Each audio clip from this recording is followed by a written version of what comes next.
Stretching back 12,000 years, agriculture stands as humanity's oldest industry. But even farming, the backbone of human livelihood, is responsible for emitting greenhouse gases. Methane, a key driver of global warming, is more than 20 times as potent as carbon dioxide. Rice paddies around the world account for about 10% of global methane emissions. As rice grows in flooded rice paddies, methane forms and escapes into our atmosphere. To combat climate change, it is essential to reduce greenhouse gas emissions in agriculture. That is why we have worked together with farmers to launch a low-carbon agriculture project. We have installed water level sensors and automatic water gates in Paju and Henan. Water levels in rice paddies are automatically managed through sensor-controlled irrigation and drainage. Precise water management in rice paddies not only significantly reduces methane emissions, but also conserves agricultural water. 휴대폰으로 물 관리를 할 수 있으니까 정말 좋죠. 이제 직접 논에 나가지 않아도 되고 정말 편리합니다. Real-time data on paddy water levels allows us to accurately quantify water savings. Used in conjunction with data on climate and soil conditions, this data can be used to quantify emission reductions. It is also possible to issue carbon credits through our certification center. By purchasing carbon credits to offset their emissions, companies will be investing back in low-carbon agriculture, paving the way for a sustainable future through data-driven, low-carbon agriculture. An effort that unites farmers, government agencies, research institutions, and companies as one. 우리가 기후위기 대응에 동참하고 있어 뿌듯합니다. 농업 데이터로 더 편리하게 농사를 지을 수 있습니다. 이런 기회로 농촌이 발전하는 거죠. Toward a brighter future for agriculture. Toward a brighter future for us all. 우리가 함께합니다. Greenery. Hi, my name is Wan-Ho Lee. I'm from Greenery, and today I would like to share a project that we're internally conducting, and it's in the field of agriculture. So the presentation will be about 20 minutes, so I'll do a short presentation. So as we know, currently we are under a lot of pressure to reduce carbon emissions, and there are a few major events that happened recently, and one of them is carbon neutrality agreement between 196 countries in Paris. That was one of the recent events. And another event that is also pressuring corporations to reduce their carbon outputs is, for example, the European Union's regulations. And one of them is CBAM, so Carbon Border Adjustment Mechanisms. So countries like Korea, Japan, China are all under this pressure to provide their carbon emission amounts while they are producing their products. And finally, the agriculture industry has been recognized as one of the major sources of emission. And according to some research, the methane has been, it has 28 times more warming impact compared to carbon dioxide. And another one is several governments have agreed to reduce agriculture-based emission by 30% in 2030. So with all of this story in place, we gathered up, we started brainstorming, and we thought of a way that might help remove all these carbon in the agriculture field. And one of them is to achieve low carbon agriculture, we needed a system. So a system to actually collect data, calculate these emissions automatically, and also based on that, we thought of a business model where these emission reductions will be collected and calculated to the voluntary carbon credits. So going from top, the agriculture history in general, as we know, is quite behind in the digital infrastructure. So the agricultural field, it's the farmers that collect the data. It's the farmers that input the waters. So there's a lot of labor intensive uh, labor intensive uh, work that is needed to be done in the agriculture field. And another one is, and due to these labor intensive actions that is required by farmers, we as a company thought it was urgent that we implement a system that could automate the labor intensive aspects of these farmers into digitalization systems. And based on the collected data from these farmers, we wanted to help the agriculture industry achieve low carbon and low carbon agriculture. Yeah. So the overall, this is the overall diagram that we would like to share. So on the bottom we have step one. So we got the rice paddy fields, and within the paddy fields we install these sensors that could gauge the water levels, and also these sensors will open up and close these water fountains to flood these rice paddies. And from these rice fields, on the second step, we have a data collection center. So from the data collection center, the data from the water sensors, data from the climate in the region, also the data from the individual managers and farmers are all collected and into a cloud system, and all these data are transferred at a real time basis. And the collected data from these rice field paddy fields are automatically calculated to automatically calculated for the emission amount that is produced from these rice paddy fields, and based on the reduction amount, it is also voluntary credits are also can be issued from these rice paddy fields.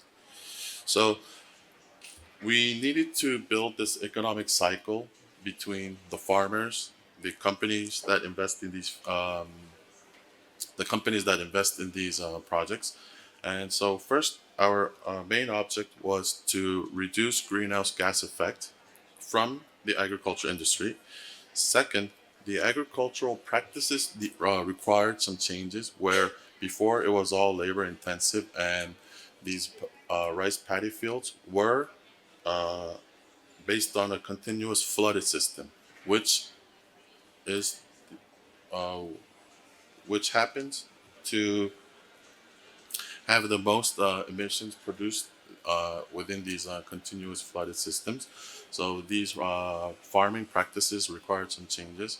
And finally, we needed to have this economic model where the farmers can also benefit from the changes in farming practice. So based on these three objectives, we wanted to change how the agricultural industry the practices of prior agricultural industry.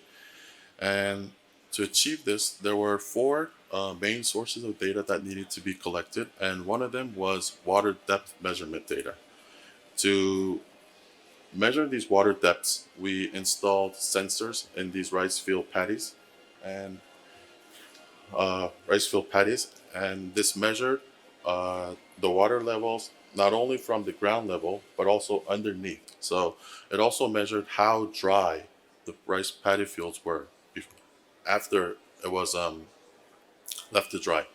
And then we also collected climate data, and climate data was used to measure the temperature of the region, the if it rainfalls or if there are any solar radiations, evaporation effects, were also taken from a climate database.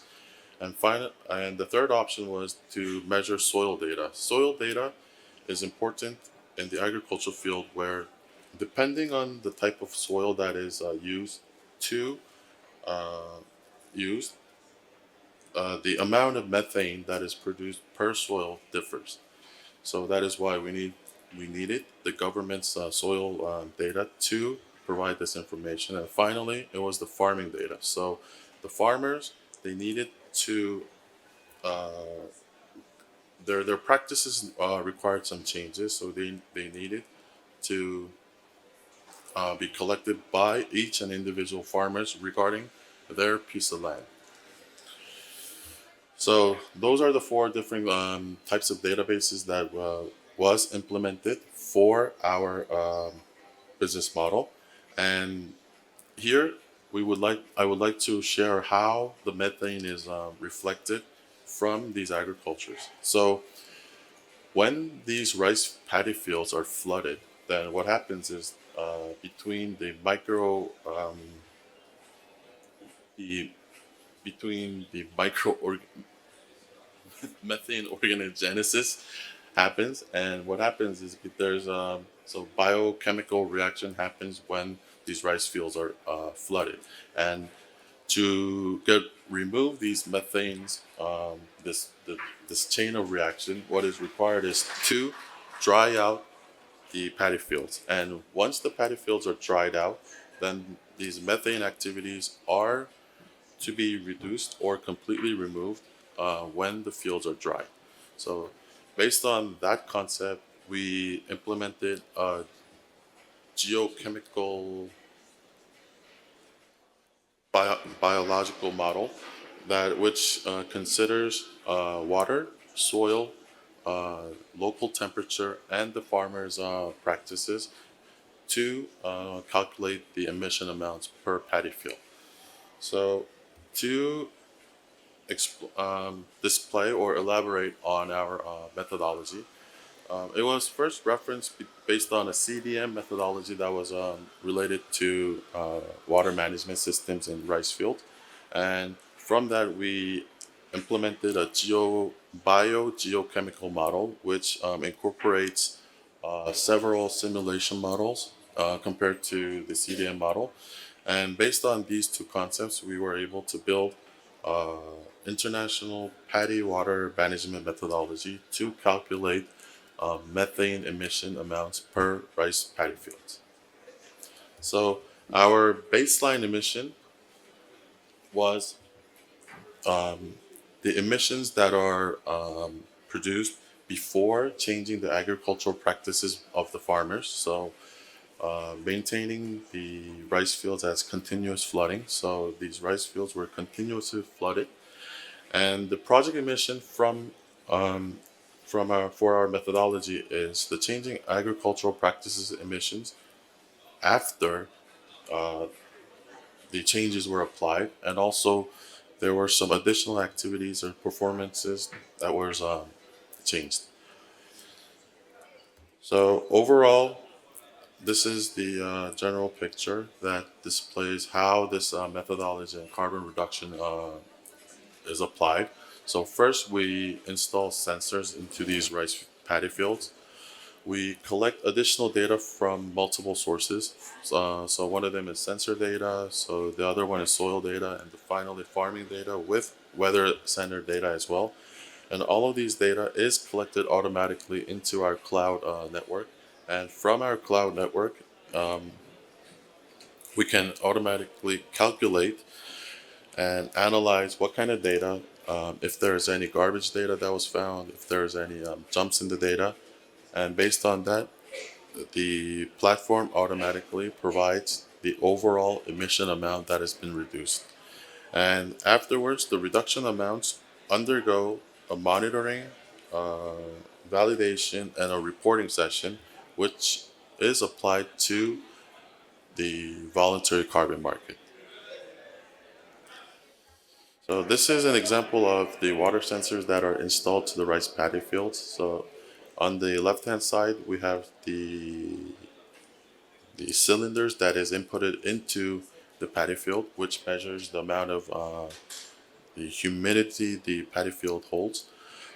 To the right, there is a water gateway, which allows the inflow of water. So if the paddy fields are dried out too much, then we need to waters to get the livestock going. So there's another water gate system. And all of the data is collected to our cloud system, as you can see on the right hand side. So data is collected on the water level changes, and on the bottom you could also see how on a daily basis that the water level changes per paddy field. And additionally, we have the weather sensor. So all the weathers, not the weather sensor, but all the weather information per region is collected. So from information such as the temperature, radiation amounts, humidity in that field is all collected. And finally, based on these two information and inputs from the farmers, we all this information is collected in our application, where the exact amount of carbon reduction is calculated, and that information, based on that information, the amount of reduction is built into MRV, so monitoring validation report, for the voluntary carbon market. So finally, I would like to state that our agricultural project is expected to contribute to the four SDG goals, and one of them is zero hunger. So low carbon emission agriculture is likely to provide a sustainable food source.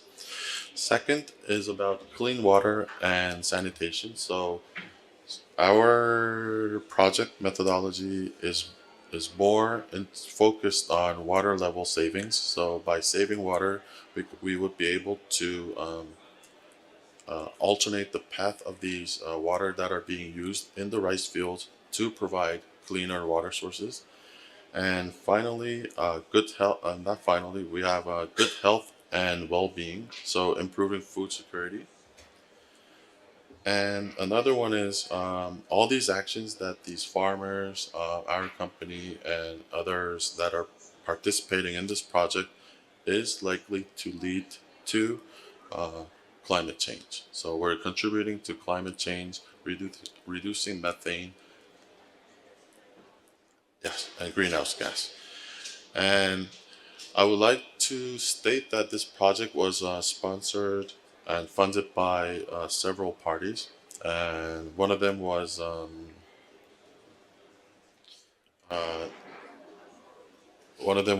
NIA, National Information Agency. I don't, it's not in the slide, but yeah, one of them is them, and the other is the Ministry of Agriculture and Food and Rural Affairs. They are also involved in the project, trying to find out several policies that might fit best with our suggestions. Our sensor developers, IS Tech, they are providing all these sensors, trying to come up with ideas to reduce the costs that are involved with these sensors. The methodology itself for carbon emission reduction was also developed in collaboration with Seoul National University. And finally, our Korea Agricultural Technology and Promotion Agency is helping us trying to expand this project throughout Korea and maybe internationally. So yeah, thank you. That's my presentation.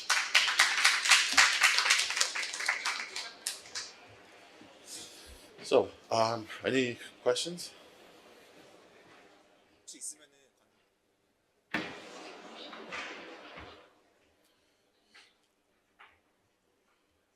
you have any questions related to agriculture?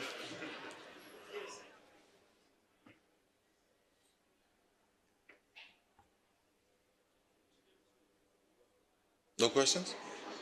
Okay. So then, in the second session, I would like to welcome our panels for a little small discussion regarding the field of agriculture. So I would like to invite Dr. Myung from Korea Institute of Energy. So I would like to invite her.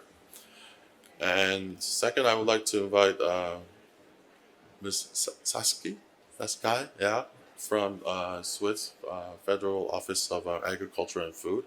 And we would like to have a little discussion regarding how Korea and Switzerland is different between the within the agricultural industry.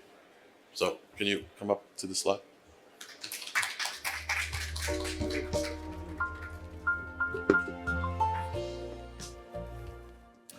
Okay, so yeah, as you can see, we have two experts in the field of agriculture, and it was quite difficult to get these two experts into our panels, but thank you for coming. And so first, I would like to, would you like to give a short introduction or no introduction? Yeah, I would like to hand the mic over to Mrs. Sanders, and she would give us a little introduction about herself, what she does, and also about Switzerland. Yeah.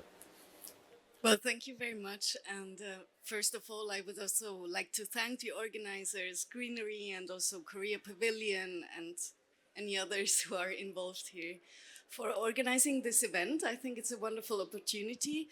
And also for those who are not involved in the climate negotiations, I would like to mention that Korea and Switzerland are very closely collaborating in the negotiations. We are part of the same negotiation group called the Environmental Integrity Group.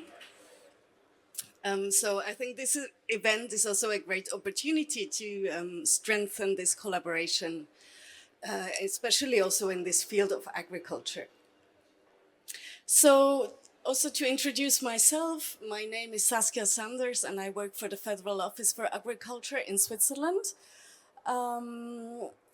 I work in international affairs, so I'm mainly working on the international level, but of course we are always in contact also with the national policy teams.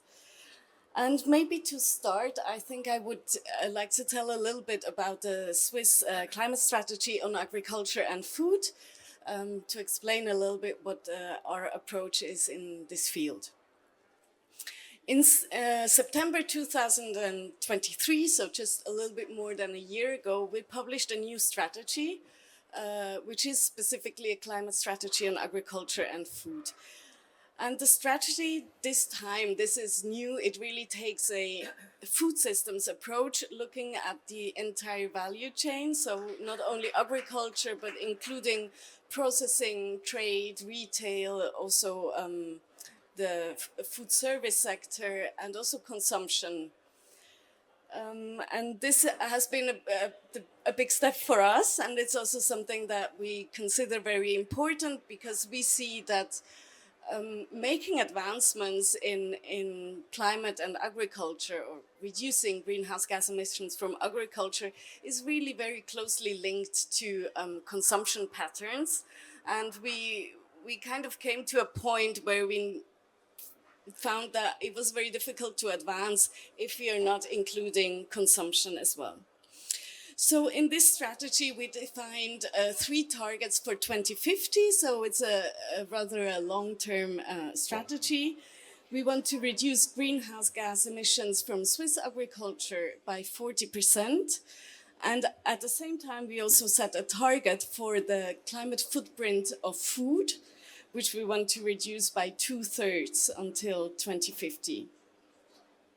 And at the same time, we also want to keep a self-sufficiency rate of at least 50%.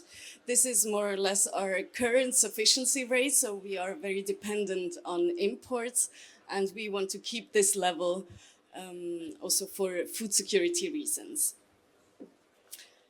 So, yes, this shows that the strategy is not only about a climate-friendly food systems, though this is very important, but it's really also about creating a resilient food system.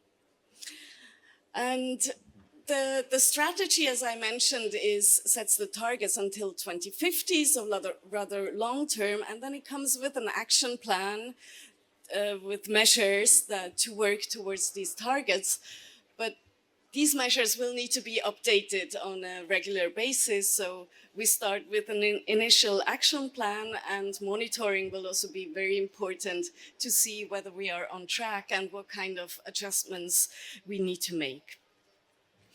And in fact, we expect that the biggest reduction of greenhouse gas emissions will really come from a change in consumption and production patterns. This is where we see the biggest potential, but of course it's not easy. It's not. It's probably also the most difficult part of the whole strategy. So the action plan comes with a wide range of measures, and as I said, they will also need to be adapted over time. Some of the important elements of this action plan are also the reduction of food loss and waste along the entire value chain. And the other main element is really the promotion of climate-friendly consumption patterns. We have updated the national nutrition guidelines just recently to account better for also climate and other environmental impacts.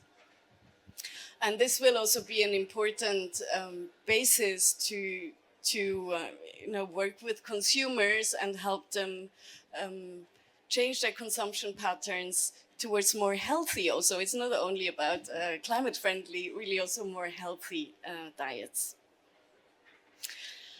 And on the other hand, we see that arable land will mainly be used for food production for direct human consumption. So hopefully it will be less for feed production. And animals will mainly be fed on grass from natural non-arable grasslands.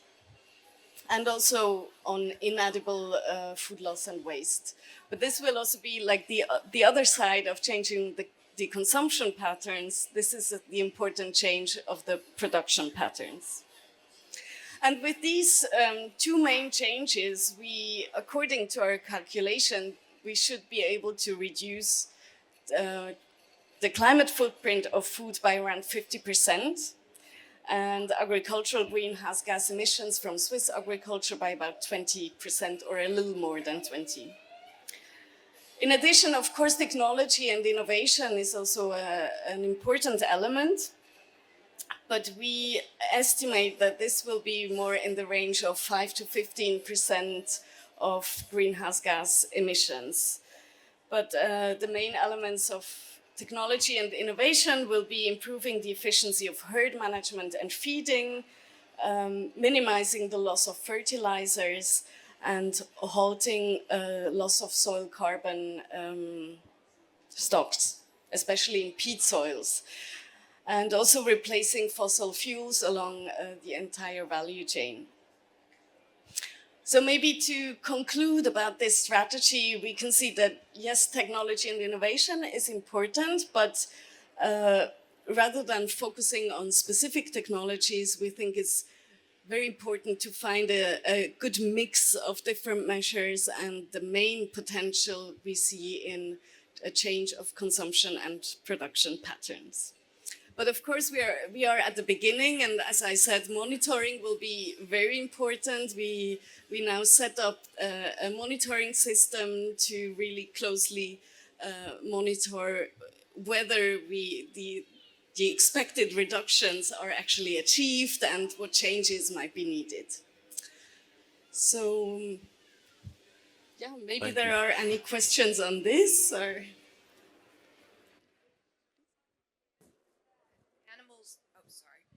You mentioned that animals would be fed on natural grasslands with arable lands. Does the plan consider the potential impacts on the environment, the pre-existing lands that might have, as there might be competition between pre-existing species and livestock that feeds there? Excuse me, there might be competition between?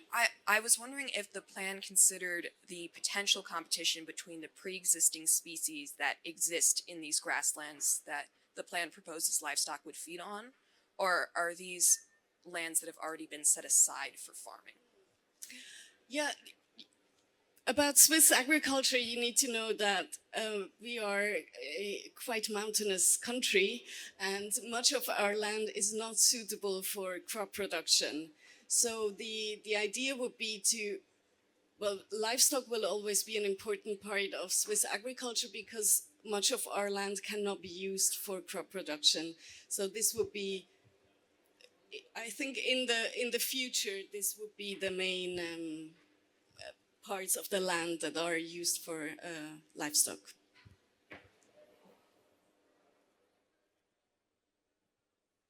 Hi, very thanks for the speech. I really appreciate the Switzerland and Korean and other international affairs efforts for achieving net zero in agriculture sector. I have two questions. And the first one is about, you mentioned that the Switzerland's government is trying to reduce the greenhouse gases in agriculture factor by 2/3 till 2050, right?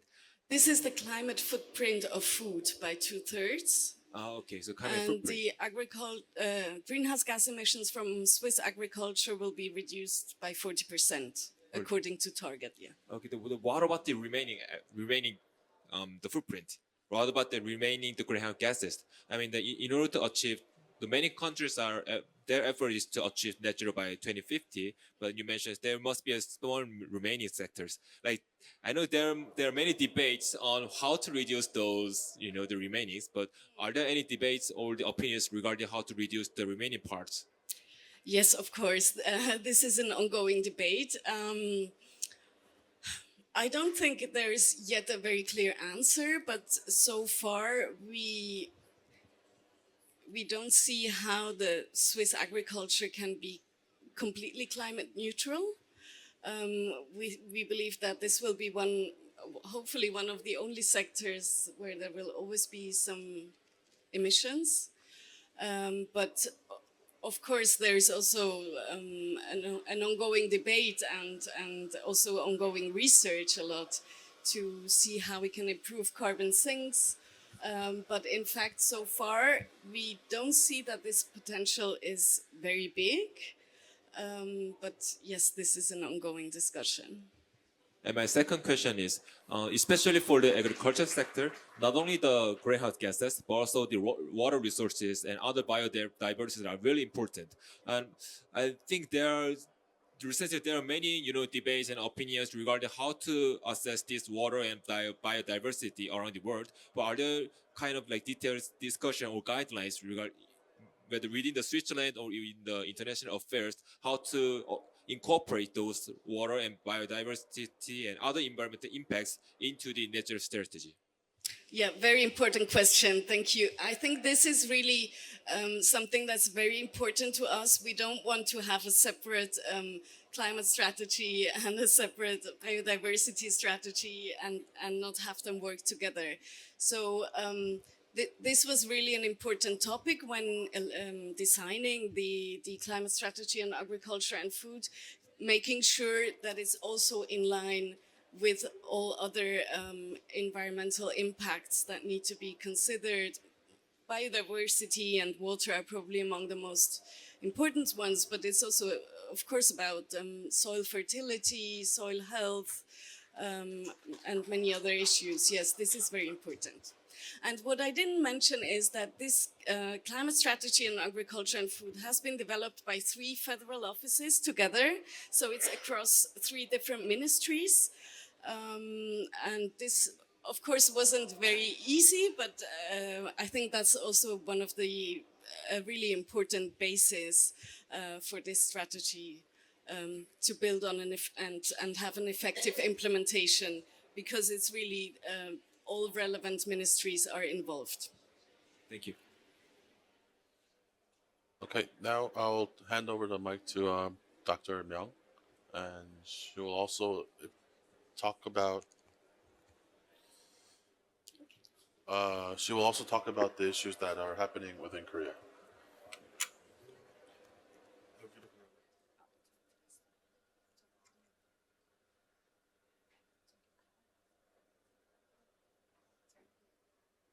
Hi everyone. I'm Soo-Myung. For my panel discussion, I prepared a few slides. They are going to show So for now, let me introduce briefly about myself. I work at Korea Environment Institute. Originally, my major work field is not agriculture, but recently I started to focusing on nature-based solutions. And nature-based solutions include many fields, including agriculture. Then somehow I came here.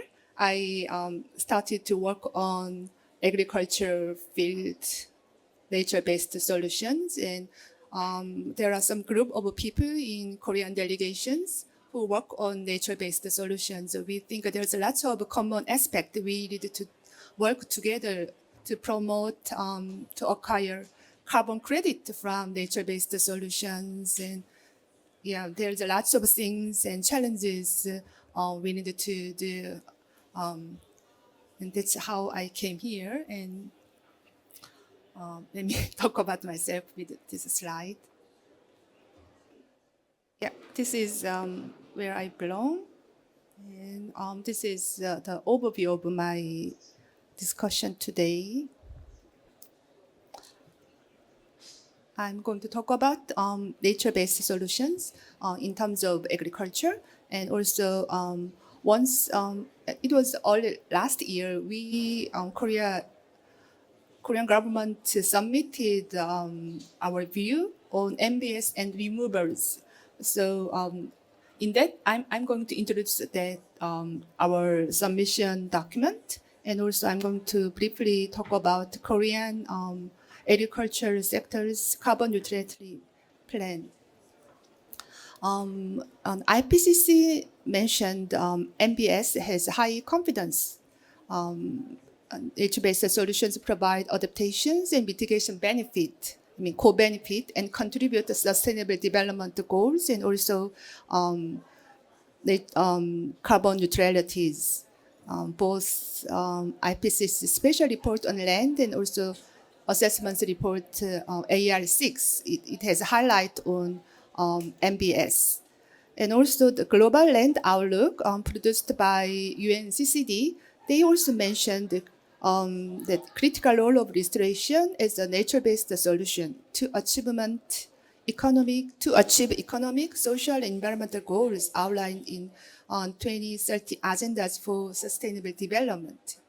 And also other research mentioned MBS is a very cost-effective approach to acquire disaster risk reductions. I'm saying these things to highlight nature-based solutions, including agricultural approach, has great co-benefit, not only for climate change mitigation, but also for climate change adaptation and disaster risk reductions.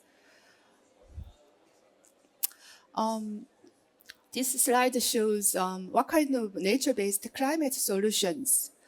Everybody knows forests contribute a lot on climate change mitigations, but not so many people think about is agriculture can contribute a lot for climate change mitigation. We should know more than before. I think we need to raise public awareness about that, and also wetland and peatland has a great potential to climate change mitigations. Sorry. And this shows the climate mitigation potentials in 2030. One of the papers, you see, forest has a lot of potentials in climate change mitigation, but agriculture and grasslands also has a lot of potentials, especially biochar and many other things. And it also has a lot of co-benefit in other fields. For example, climate change adaptation and water, soil, and biodiversities. These days, biodiversity is really having a lot of attentions because it's also very important to approach. And human beings are rely on biodiversities. With nature-based solution approach, we can contribute to climate change mitigation, but also we can enhance biodiversities. And this shows the comparison of sectoral estimates for emission reduction potentials with the emission reduction calculated using one models. As you see, there's lots of potentials in other fields where a lot of greenhouse gas is emitted, for example, industry, transport, but also you see agriculture field. The center in the right side, you see there's a lot of potential in agriculture. So we need to think about what we can do in agriculture field to reduce greenhouse gas. But in case of Korea, the greenhouse gas emission in agricultural sector is not that much. It's less than 5%, around 3%. It's really small, but Ministry of Agriculture and Food and also related industry really do our best to reduce as much as possible. But still there are some potentials. And especially if we use the removal approach, like biochar, we can have negative emissions so that we can contribute to climate change mitigations. That's what I want to emphasize today's panel discussion. And also I want to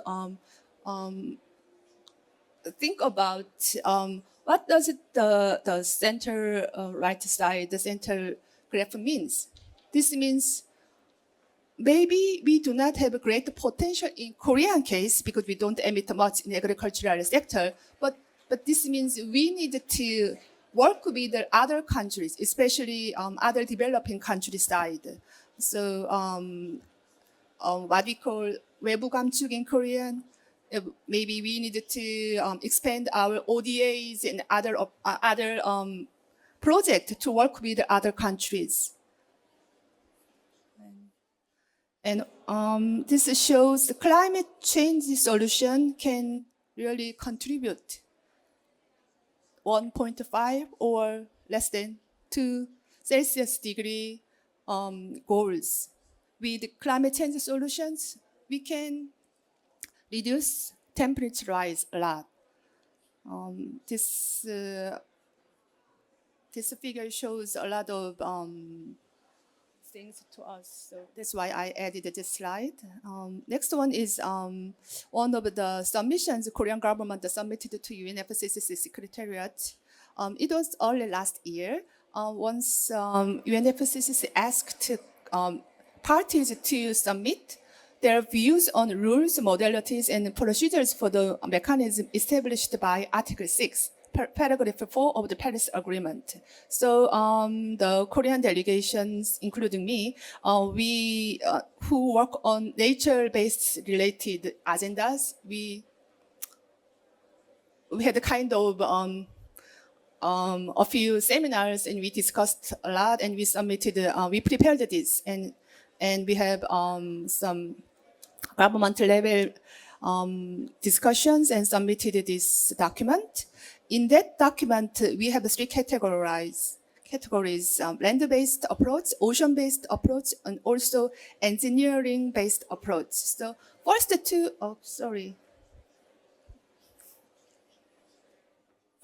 two things are about nature-based solutions. But we have other removal approach about engineering-based solutions.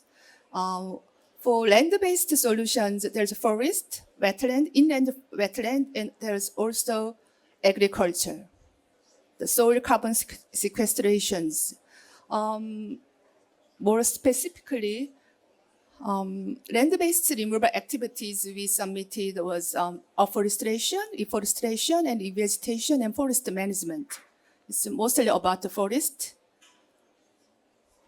but it has cropland management and also grazing land management and soil carbon management and soil carbon sequestration by biochar. I think biochar is one of the main themes today's seminar, today's side event. And I want to say Korean government already started to pay attention to biochar things. Next slide is Korean government's carbon neutrality plans, especially in agricultural sector. The major greenhouse gas reduction measures in agricultural sector for 2050 carbon neutrality, the major one is rice field management. Korean people live on rice. It's our major food. When we grow rice, we need to fill with water. Then, because it's anaerobic environment, it emit a lot of greenhouse gas. So with water level management, we can reduce quite a lot of methane emissions. So this is one important approach without much technologies. The second one is reducing nitrogen fertilizer use. Fortunately, Korea has very well-developed soil nutrient maps. Based on our soil nutrient map, the information from our soil nutrient map, we can develop how much fertilizer can be applied for each agricultural field. So we can reduce a lot of the fertilizer over applications. And the third one is livestock farming and manure management. Livestock manure is one of the main soil and water pollution in Korea. It's because of that. A lot of eutrophication in river and streams happens, and the water resource is getting also groundwater pollution is happening. So managing livestock farming and manure is really important things. So with this kind of waste management, maybe if we convert this waste to biochar, it can be resource. So we started to think about how we can handle with this kind of agricultural waste things as a resource, and that is biochar. So before Korean government focused on these three approaches, but nowadays biochar became one of the main approach. We started to develop how much we can reduce greenhouse gas from this approach. The next one shows the general Korea's carbon neutrality plans in agriculture sector. I think I talked too much, so just showing. I think showing this slide is enough. We have a lot of diverse approaches to reduce greenhouse gas in agricultural sector, including ICTs, smart agricultures, and RE-back in rural villages. Lots of approaches being prepared in Korea. The last slide shows biochar applications. Since until recently, Korea government didn't develop very well advanced policies, because Korean government was kind of careful, because biochar, there's some argument about the biochar, there's some negative impact on environment, and so we were kind of cautious. But nowadays more positive publications are being released, so we started to think more actively how we can use this using biochar, and we can contribute soil carbon storage and contribute to climate change mitigations. So Korean government started to think about developing standards and also some institutionalizations, and also we define biochar terminologies in Livestock Manure Act, and establishing standard for installation of treatment facilities, and a lot of things are being prepared these days. So I expect in near future we can have some good examples of greenhouse gas reductions in with using biochars. But so far, even in our volunteer carbon market, there is no case yet for biochars.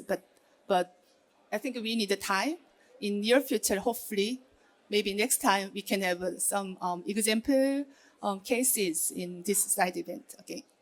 Okay. This is what I prepared so far. Thank you. Thank you for inviting me. Thanks.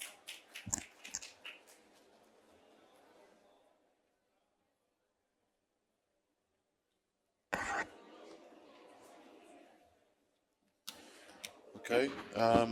Thank you, Dr. Myung, for an update over the Korean agriculture industry. And this is the end of session 1 panel discussion. And we'll have a 10-minute break, and afterwards we'll continue with our biochar projects. Thank you.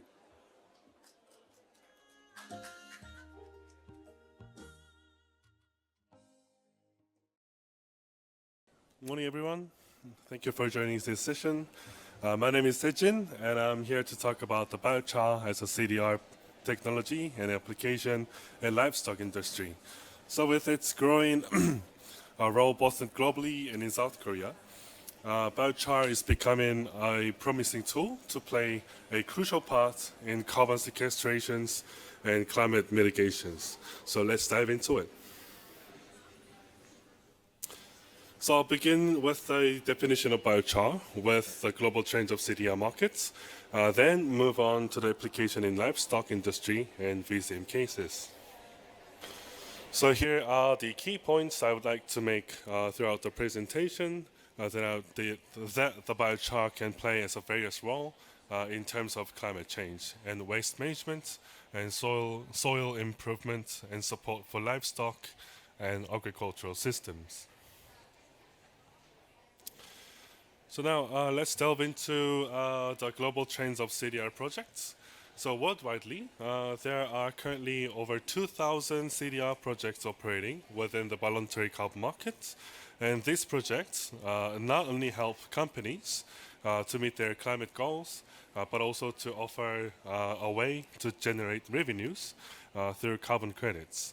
The figure shows that the biochar has its second most popular CDR projects among the project developers, and the portion is kept growing since 2020.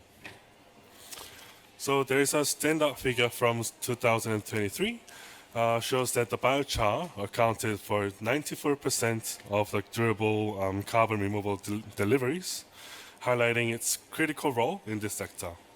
So this high percentage showcases the biochar's unique scalability and the effectiveness as a reliable carbon sequestration solutions, positioning it as a key player in the global CDR markets.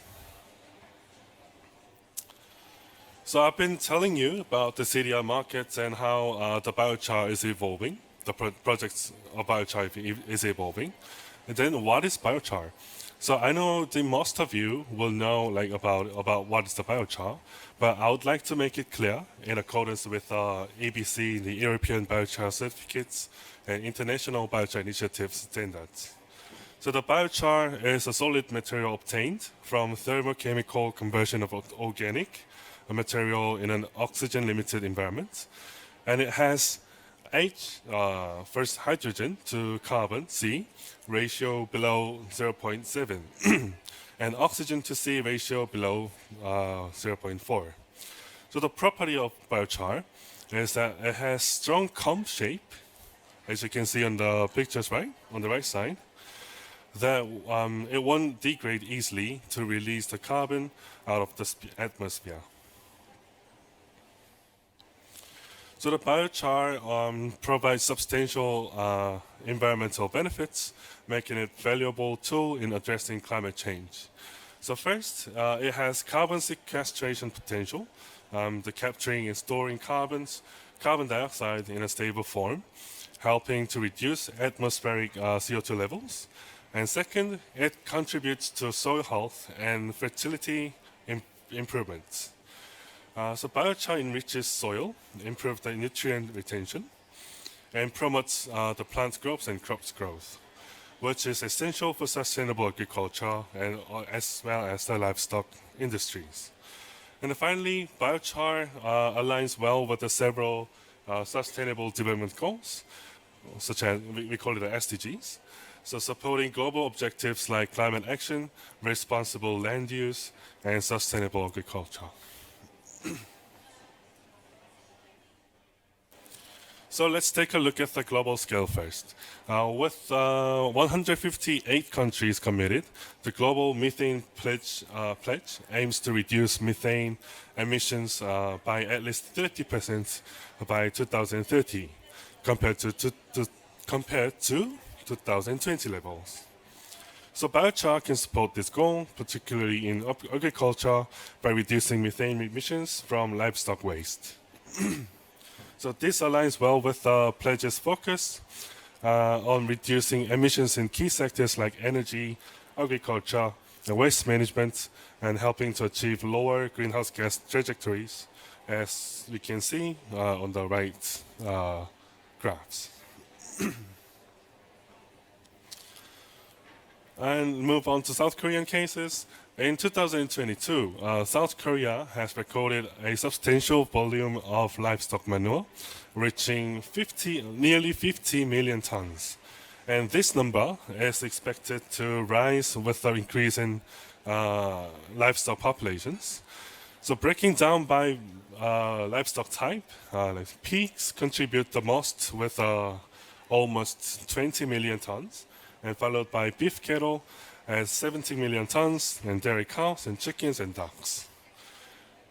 This growing volume of manure highlights the urgent need for sustainable management solutions like biochar to reduce the environmental impacts. And this is an interesting point to share with you, that the number of odor complaints are growing as a number as much as volume of manure is increasing. So unlike the other countries with huge facilities and lands, South Korea is vulnerable for odor control due to the limited land resources that makes local communities are exposed to odor from the livestock. So the next is how South Korea is treating livestock manure as a waste. Sorry. The substantial amount of manure are self-treated, which has a higher possibility that those amounts are not disposed in an appropriate way, nor has methane reduction facilities. So even if it's outsourced, most of manures are composed and liquefied for producing manure fertilizers. So where we see that this is the major source of methane emissions in the boundary of manure treatment cycle. So we can see that the Korean Ministry of Agriculture, Food and Rural Affairs has supported a few regions to conduct pilot testing with different facilities and different type of biomass. I will share more in details in the later slides. So the Korean government has revised the fertilizer standards this year, April, for biochar, and as you can see, there are maximum hazardous components and specification for final products. Well, this revision was important for limiting the harmful and long-term effects of application of biochar in soil and in terms of growing crops more safely, even if it's fertilized by the biochar products. So the last page. So this is generally show about the baseline scenario and project scenario of a typical biochar project, where we can source the emission removals to issue the carbon credits. And this slide shows better explanations that in the baseline scenario, the methane and nitrous oxide is inevitably emitted from the anaerobic fermentation and composting, as well as its implications. And however, once the manure becomes a biochar with emission control facility, it dramatically reduces emissions and also sequestrates the carbon that one easily degrade into the atmosphere. So here, the biochar credit is a result of the sum of the avoided emissions and carbon that has been trapped into the biochar, where energy required for production is deducted.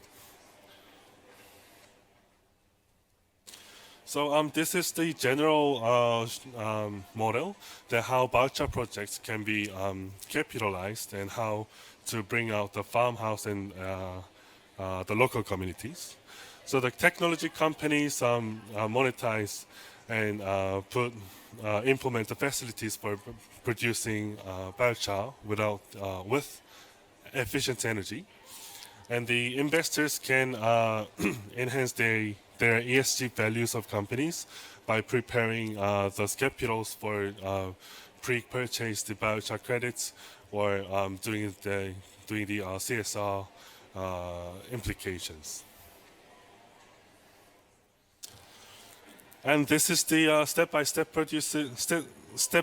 procedures for generating carbon credits out of the biochar project. So it requires substantial amount of research and assessments, where if the biochar projects can be suitable for different types of methodologies and standards, and how the data can be collected and managed. The most demanding stage here, I could say, is gathering the data from the facilities and data for application. So to be successful, to make those biochar projects successful, then there will be a lot of intentions will be needed from the farmhouse, as well as the facilities to gather the data and for calculation of emission reductions and removals. So this is the last page of our presentation. So this is the first biochar production example in South Korea that Ministry of Agriculture, Food and Rural Affairs has supported for the operations. And they have made contracted for 10 years to provide manure biochar and generate carbon credits. So far, among 3 pilot facilities that I have mentioned before, this facility has the first record to meet the standard, fertilizing standards. And the main reason was because of the properties of the raw materials. So what we have learned from this first project is the raw materials, such as chicken manure or cattle manure or manures from anywhere else, is very important to meet the standards in terms of the metals or the salt contents inside the biochar.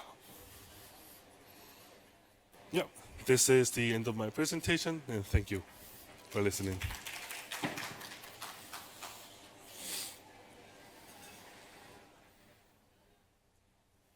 So now we're going to begin our second panel discussion, and I would like to invite Pankaj Kumar from the Ambience.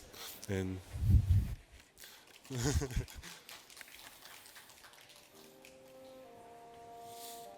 and I will be inviting our director of greenery, Won-ho Lee, as a moderator.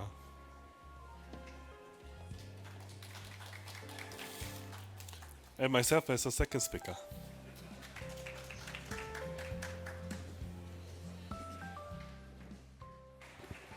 So this is our second panel discussion, and I would like to hand over the mic to Mr. Kumar. Can you give us a short introduction about your experience, your field of expertise? Hello. Yes, it's on, yeah. So my name is Pankaj, and right now I'm heading one company that is Enviance. So our main job is the third-party validation body.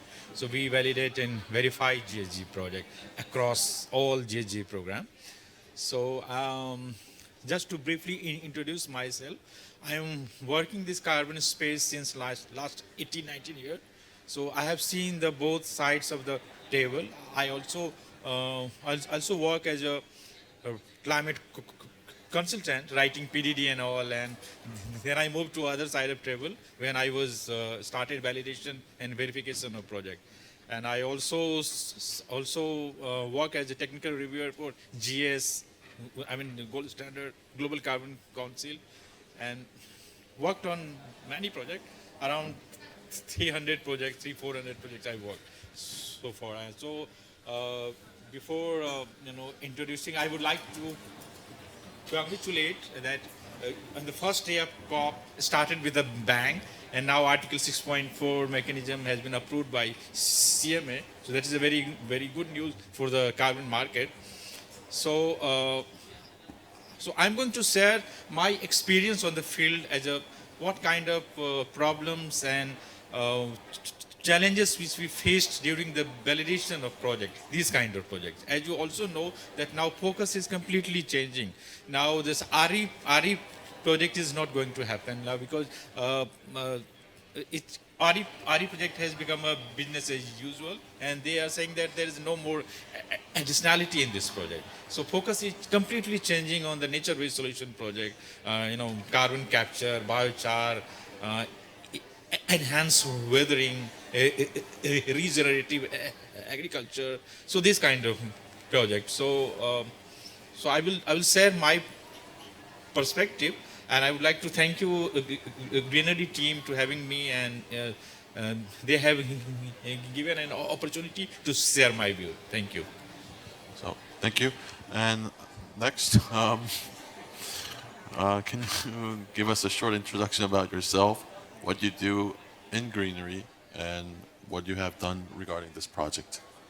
So my name again is Sejin Kim, and I am working as a lead senior manager in Greenery at Climate Tech Solutions, and I've been assessing some of the projects and methodologies regarding on the biochar.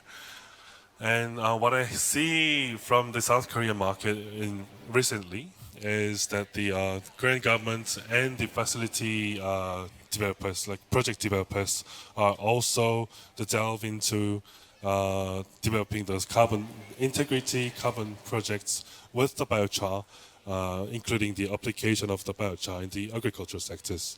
So I've been working with this project for nearly more than 2 years from now with the Korean government and all the facility operators.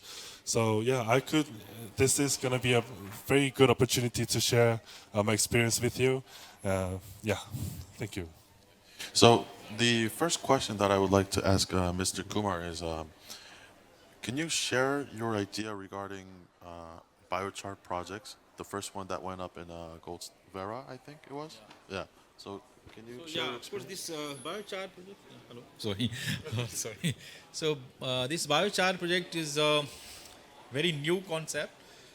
Of course, biochar was there, but to develop this project as a GHG project, because they are thinking that there is huge potential in the biochar project, and these needs to be promoted, this kind of project. And only first project under VCS voluntary standard, Vera.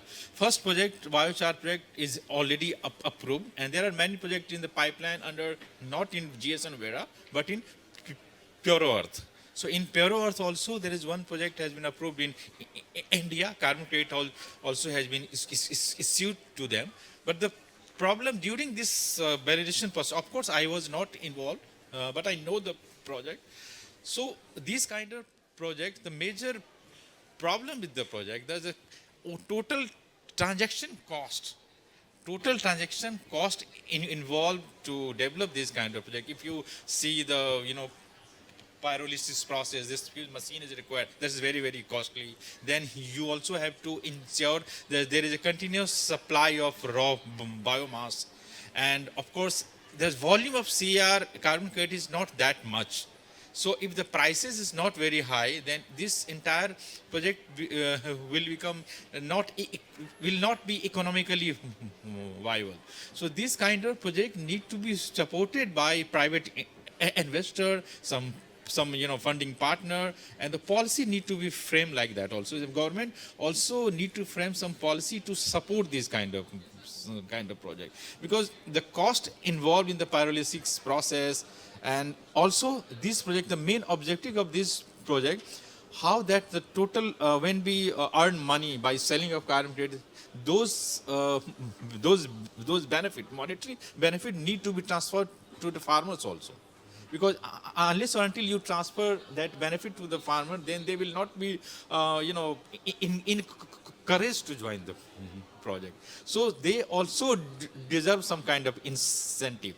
But the problem, practical problem, also one problem which we face, sometime the farmer who are involved in this entire process, they do not know what is happening.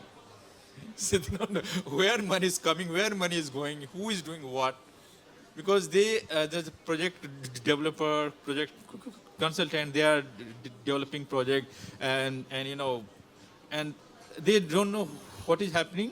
And sometimes it's really difficult to monitor that whether clients are and farmers are getting benefit or not. Okay, thank you. Then I also have a question for regarding the first biochar project that was registered in the gold standard, and it was based on India.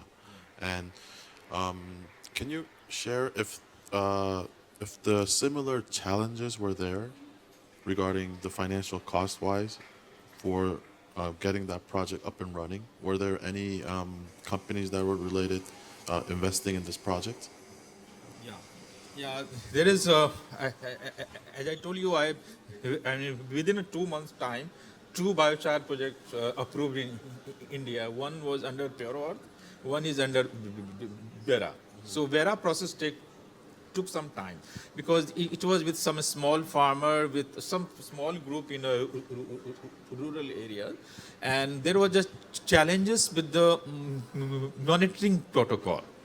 Monitoring protocol, because this kind of project like your agriculture rice project or AWD project, biochar, your monitoring protocol should be very robust, because unless or until you bring that use of machine learning tools, remote sensing GIS application, artificial intelligence, it is very difficult to establish the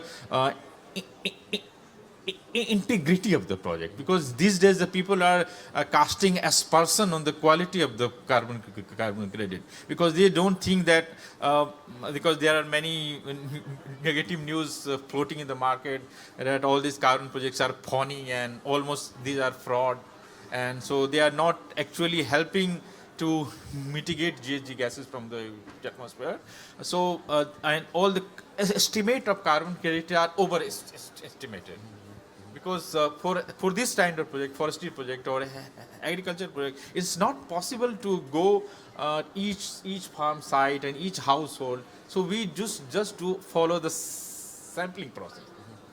Sampling process. Yes. So of course we do the sampling, and sampling has been done as per the CDM and UN guideline. But your monitoring protocol should be very, very robust. Only after that you will be able to invoke some kind of confidence into the buyer's mind. Can you add to this comment where he commented about the project integrity and how the projects that are conducted in Korea is trying to provide a higher integrity based on digitalization or digital transformation? Yes, to add some of the opinions, some of the projects running in South Korea has been designed for the carbon projects, which has the better condition for collecting those data. But we still have the same problems in monitoring stations. So where the farmers should be monitored, so how much biochar has been sprayed into the farms or the rice paddy fields. So we have to monitor the amount of biochar and the date of spraying. But this is very difficult challenges for us too, because the farmers has their records, but they are mostly handwritten and they are not digitally collected. So the best way for now to conduct this project as a highest integrity is to make a corporate or collaborations with biochar producers and users into one project, so that they can monitor each other, like how the biochar production has been made and how the transferred in how to transport it, and how the farmers has been utilized into the actual farmlands. Okay, so I received this feeling that in both regions, the farmers' input or farmers' involvement in these projects seem very important. And first, since the Indian market has advancement in biochar, I would like to ask, were there any farmer trainings that were required for these biochar projects? Trainings. So can you share like how these trainings were conducted? I mean, this the problems, major challenges what we faced in our country, that their holding size, land holding size is very small, not a very big holding size. And as I think in one PPT by you or Sajin, this the total carbon credit which we can anticipate for, I mean, hectare, 1.9 ton or something. So that is 1.9 ton carbon, I mean, tons of CO2 per hectare. So you need a huge area land. And when you put together so many, I mean, suppose it's a, I mean 100 hectare or 500 or 1,000 hectare. So then it means number of farmers are involved, more than 10,000 farmers. So it's really difficult to establish the database and to check the land ownership details sometime also, because the entire system has not been digitized yet. People are farmers, I mean rural farmers, poor farmers who are not very big farmers with very small land holding size. They do not know that how this technology works, and they do not have, you know, this water sensor in the field, automated weather station in the ground to monitor all the temperature, wind speed, and all the weather related parameters. So holding side is small, that is a big, and of course biochar is a new concept for them, and they are also very skeptical about these things. When any project developer go to the farmer, okay, look, we are planning this project. Biochar is very good. It is going to improve your soil quality. Then you can earn carbon credit also. But they are very skeptical. This the major concern whether that is going to impact our yield. If that is not going to impact our yield, okay, that's fine. But if you propose this so-called climate smart agricultural practices, of course these practices, when we apply package of practices on farming land, it's not easy to see the major changes after 1 or 2 crop cycle only. It takes time to increase the soil organic content of the soil. It takes time. So when we calculate carbon emission, if we compare the baseline scenario with the project, after 1 or 2 or 3 crop cycle, there is very minor change in there's a smaller change. So it's very important that other climate smart agricultural practices like, you know, raised level farming, zero tillage, and improved irrigation practices, or the application of organic fertilizers. There are many agricultural technology now which is going to reduce your GHG gas emission. So of course the farmers are not aware of all these things. So this huge exercise is required to make them aware, because I think like Korea, our country is also agriculture based economy.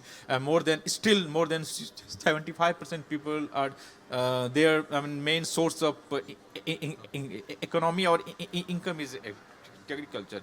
So and agriculture has a huge potential to mitigate this GHG benefit. So this is a right time that private sector, policy maker, government also, they need to frame policy to invest and make them farmers aware of, these are the opportunities. How we can earn money also, and we can also contribute to mitigate GHG emission. Thank you. And can you add to this comment where he talks about how in the Indian case, the farmers' contributions on these projects were very important. So how is it different in Korea? Well, yeah. Most cases, even if it's in South Korea, the farmers do not really care about like how the projects are being monitored and what data they should collect and how their activity turns into the reduction of greenhouse gases.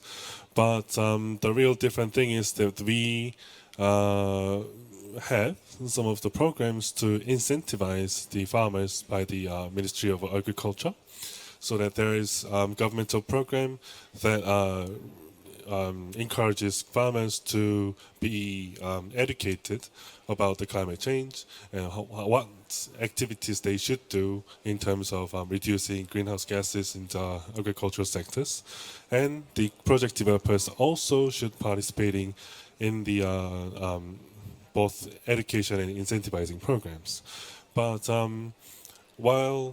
because this is just too early stage of a biochar project in South Korea as well, but the later on, the project developers and all the standards and all the stakeholders into the projects, they need to bring the farmers into the projects, like how their activities should be done and monitored and incentivized to get the farmers involved into the center of the projects. Okay, thank you. And if we have some additional time, we would like to. I would like to ask a few questions about your personal experience as a VVV regarding volunteer carbon markets, regarding projects inside and outside of India. So, can you share some experiences? So, of course, if you ask me right now the stage of carbon market, of course, the carbon market is not going through a very good phase, because there are many things, many news in the market, and people are not very, buyers are also, they are now becoming more and more aware. They do not intend to buy carbon credits from those projects where they know that the integrity of the project is in doubt. So they need to, they just want to make sure the money they are putting in the projects, that is actually going to make some changes on ground, and that is going to help the the farmers or the various stakeholders. So that is, of course, market is not going through a very good phase, and but hopefully, and the COP day one, after CMA has approved Article 6.4. Of course, many things need to be done, because the complete operational guideline that how this Article 6.4 mechanism is going to work, and all the host country DNA, because they also want to meet their NDC goal and target, and still many host countries, they have not started issuing the host country approval. So many projects which who can claim that carbon credit under CORSIA scheme, but they are not able to claim, because CORSIA, to get that CORSIA benefit, so you need that host country approval. But still that process is going on. So yes, market is not going to a very good phase, but I can see the silver lining also, that now the focus will be more on the MRB protocol, digital MRB.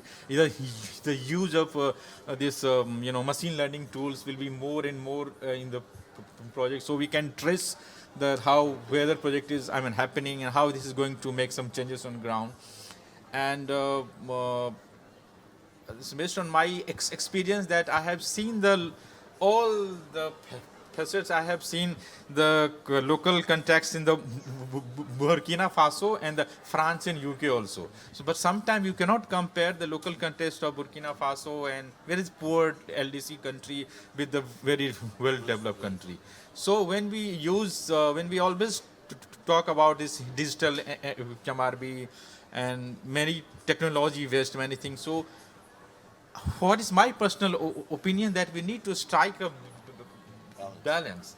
Of course, we should not rely on this technology thing, because once validator verified goes to the ground, and if he or she is from that area, he or she knows the local context. Maybe local context in Korea may not be exactly same like India, because and their food habit, their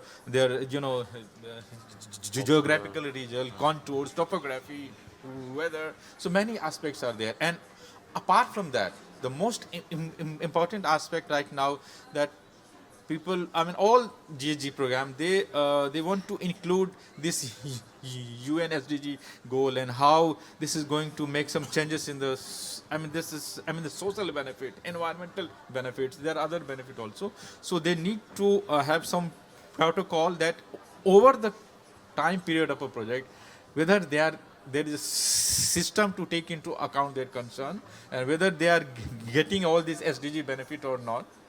Because when they start PDD, at the time of registration, they just mention we are going to do this, we are going to do this. Yes. But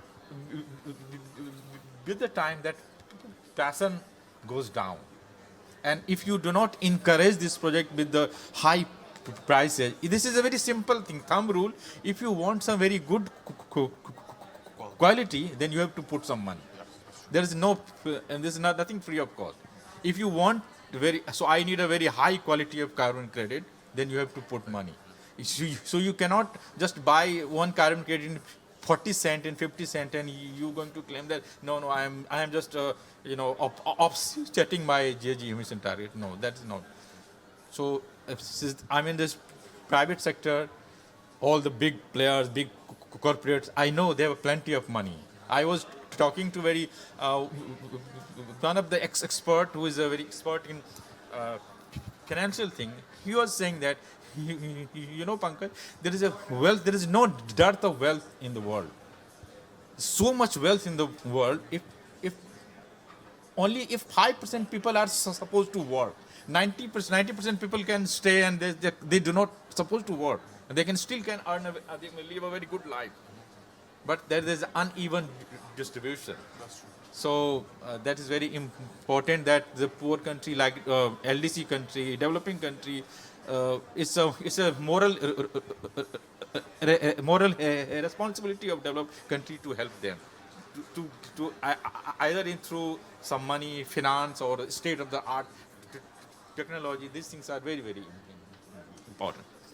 Thank you. Do we still have more time for continuing, or 3 minutes? Okay, so we have 3 minutes left, and I think it's time to wrap up panel's discussion session. I would like to thank Mr. Kumar for participating in our session, and I would also like to thank Mr. Sejin Kim for also participating. So, yes, thank you everyone for coming to our panel discussion, and yes, thank you. Thank you.